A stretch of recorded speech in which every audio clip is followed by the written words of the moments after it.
Et si on lisait un peu d'histoires partagées sur le net? 22 expériences terrifiantes qui font froid dans le dos et qu'il faut voir pour le croire. Différentes thématiques sont abordées ici, plus ou moins choquantes. Continuez avec précaution. Ma marraine était l'une des filles que le harceleur nocturne, The Night Stalker en anglais, a essayé de voler le jour où il a été capturé. Elle rentrait du travail lorsqu'il est arrivé en courant. Il a essayé d'ouvrir la portière de sa voiture. Elle a dit qu'elle l'avait regardé fixement jusqu'à ce que les gens commencent à lui hurler dessus et qu'il s'était ensuite enfui. Elle ne savait pas qui il était, mais lorsqu'elle est rentrée chez elle, sa mère, ma propre grand-mère, regardait les informations. C'est alors qu'elle a vu sa photo à l'écran. Ma marraine a dit qu'elle voyait encore aujourd'hui son sourire effrayant. Oh, je suis sûre qu'on a tous au moins une fois croisé un serial killer dans notre vie. Quand j'étais jeune, ma famille rentrait d'un voyage en voiture. Nous étions juste à la sortie de la petite ville avant notre ville natale, et il y avait une tonne de véhicules arrêtés sur le côté de la route, avec des gens sortis de leur voiture. Au sommet d'une montagne ou d'un monticule proche de la route et au-dessus des lignes électriques se trouvait un grand objet oblong qui brillait d'une lumière orange et qui planait sur place. J'ai demandé à mes parents de s'arrêter, mais ils ont prétendu que j'imaginais des choses parce que j'avais dormi. Ils ont donc continué à rouler. Des années plus tard, mes parents ont admis que ce que nous avions vu était un véritable ovni. Mais comme je faisais déjà des cauchemars après avoir regardé X-Files, ils ont pensé qu'il valait mieux ignorer l'ovni et continuer. Aujourd'hui encore, j'aurais aimé qu'il s'arrête. Alors le bien-être de l'enfant passe avant tout. La curiosité reste quand même là. Comment ils savent que c'est un ovni? Comment ils ont eu les infos? Est-ce qu'ils ont eu des infos? À l'université, mon colocataire et moi avions des lits en mezzanine. À 3 heures du matin, je me suis réveillée avec une fièvre incroyable. J'étais vraiment ennuyée parce que je devais descendre dans le noir, marcher jusqu'au bout du couloir lumineux jusqu'à la fontaine, revenir et remonter dans le noir. Mais j'avais tellement soif que je suis descendue. J'ai ouvert la porte du couloir, la lumière a éclairé ma colocataire endormie dans son lit. J'étais un peu surprise parce qu'elle dormait normalement dans le dortoir de son petit ami et que je ne l'avais pas entendue rentrer après m'être couchée. En rentrant, j'ai ouvert et refermé la porte rapidement en essayant de ne pas la réveiller. Elle s'est retournée dans son lit et a grogné. J'ai eu un peu peur de ne pas réussir, mais je suis remontée dans mon lit et je me suis endormie. Le lendemain matin, elle était déjà partie en cours quand je me suis réveillée. Plus tard dans l'après-midi, quand je l'ai vue, je lui ai demandé à quelle heure elle était rentrée hier soir. Elle m'a répondu qu'elle n'était pas du tout rentrée cette nuit-là. En fait, elle n'était carrément pas dans le même état ce soir-là. Elle rendait visite à sa mère et venait de rentrer le matin même. Elle m'a montré les photos pour le prouver. Je ne sais pas qui ou quoi était dans son lit cette nuit-là, mais ce n'était certainement pas ma colocataire. Holy smokes, donc elle a dormi avec un truc à grogner, sans savoir ce que c'était? Vive la coloc, hein? Mon mari et moi marchions vers le métro. Il allait travailler et j'avais un rendez-vous en centre-ville avec un client. Alors que nous marchions, un de mes talons s'est pris dans une grille. Lorsque j'ai essayé de le retirer, la bride du talon s'est cassée, rendant la chaussure inutilisable. Mon mari est parti travailler et j'ai couru jusqu'à notre appartement pour changer de chaussures. 15 minutes plus tard, j'étais sur le point de courir pour prendre le train quand quelque chose, un sentiment, m'a dit de le rater.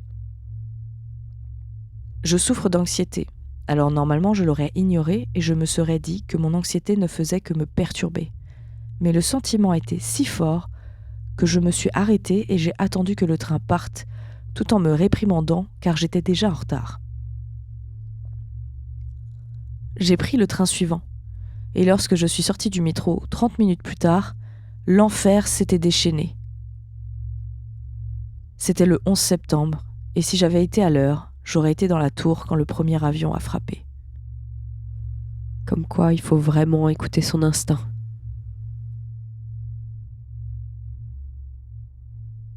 Quand j'avais 17 ans, je quittais une fête très tard dans la nuit avec mon petit ami. Alors que nous nous approchions dans la rue, nous avons entendu un téléphone portable sonner et nous l'avons vu s'allumer sur le sol de l'autre côté de la rue. Nous avons pensé qu'il appartenait peut-être à l'un de nos amis et que nous pourrions le rendre à son propriétaire.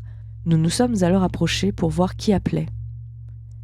L'identification de l'appelant indiquait « victime ».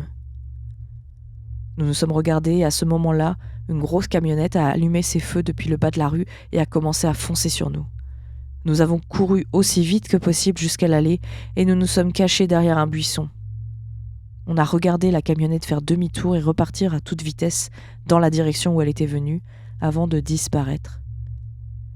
C'était comme une scène d'un film d'horreur et nous étions absolument terrifiés. Je sais même pas si j'aurais su comment réagir. C'est vraiment comme dans un film pour le coup.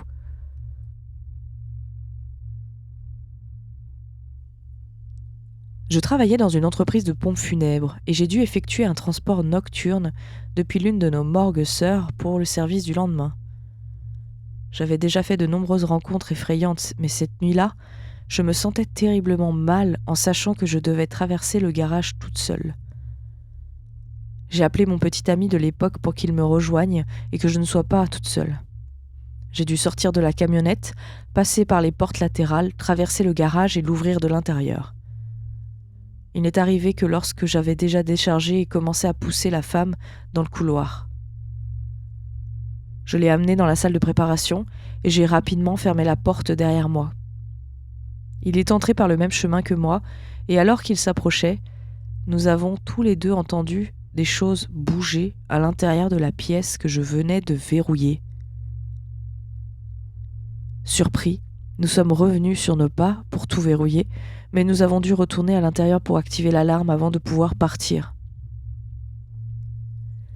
Alors que nous nous dirigions vers l'entrée, nous avons entendu des bruits dans plusieurs bureaux qui bordaient le couloir relié à la salle de préparation. Nous avons commencé à courir vers les doubles portes battantes et avons entendu quelqu'un nous poursuivre. Nous sommes sortis par la porte latérale pour reprendre notre souffle et le visage de mon petit ami de l'époque était absolument horrifié. J'ai dû retourner à l'intérieur pour activer l'alarme et il y est allé à contre-cœur. Alors que nous restions là pendant que je tapais le code, les doubles portes ont commencé à se balancer sauvagement.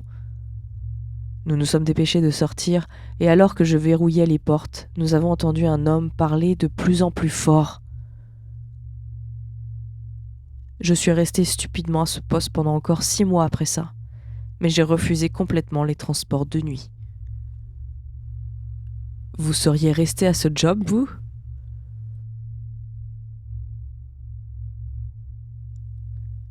Mon amie, appelons-la Carole, m'a raconté cette histoire il y a environ 30 ans, et je ne l'ai jamais oubliée. Le mari de Carole était décédé de manière inattendue quelques années auparavant, et quelques années plus tard, sa nièce de 20 ans avait été tuée dans un accident de voiture. Carole avait une très bonne amie de longue date qui avait été diagnostiquée avec une forme très agressive de cancer avant que la nièce de Carole ne soit tuée. Au moment du décès de sa nièce, son amie était très malade et n'avait plus beaucoup de temps devant elle. Pour cette raison, la famille de Carole a décidé de ne pas annoncer à l'amie le décès de la nièce car cela n'aurait fait que la bouleverser et ils n'en voyaient pas l'intérêt. 1 ou 2 jours plus tard, Carole est allée rendre visite à son amie. Elle était malade, mais elle lui a tout de suite raconté qu'elle avait fait un rêve étrange.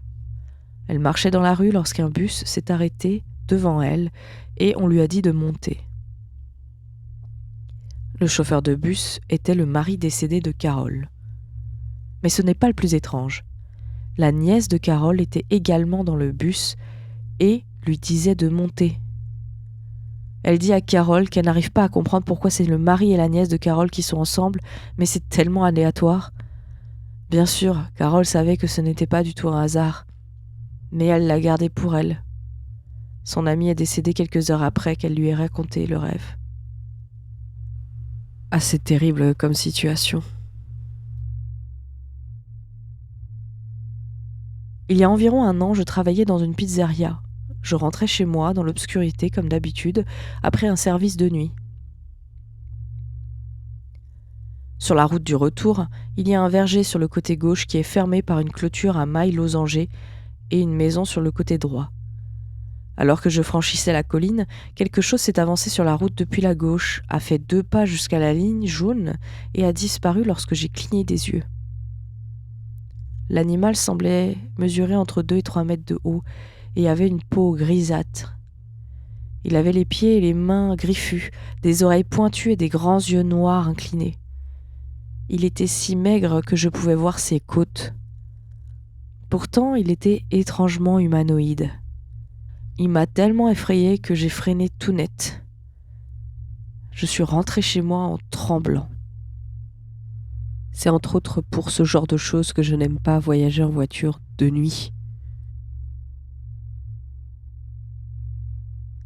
J'ai fait mes études dans une université située dans la plus vieille ville du Texas. Le bâtiment du théâtre avait été construit pendant la Grande Dépression. L'histoire raconte qu'un jeune homme de 18 ans a perdu la vie en aidant à creuser les catacombes de stockage qui se trouvent sous le bâtiment. Avance rapide jusqu'au début des années 90. L'école jouait une pièce de théâtre composée de 12 personnages au total, dont l'action se trouvait pendant la Grande Dépression. À la fin de chaque pièce jouée dans cette école, on prend toujours une photo de la distribution et on l'accroche au mur du couloir. La photo de cette pièce comporte 13 enfants. Personne ne sait qui était le 13e enfant. Il n'était pas là quand on a pris la photo, mais il est apparu sur la photo quand même, habillé comme le reste du groupe.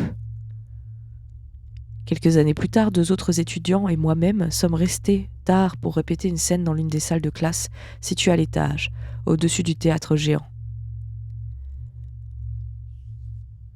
Nous avons tous entendu, clairement, quelqu'un jouer du piano à queue qui était entreposé sur la scène principale, alors qu'il n'y avait pas de pièce en cours. Le son était très fort. Nous pensions être seuls dans le bâtiment car il était environ 23 heures, et nous avons donc décidé de faire une pause pour aller voir qui d'autre se trouvait dans le bâtiment. Nous avons descendu les escaliers principaux en parlant et en riant, puis nous sommes approchés des doubles portes du théâtre principal. Pendant tout ce temps, nous pouvions encore entendre la musique.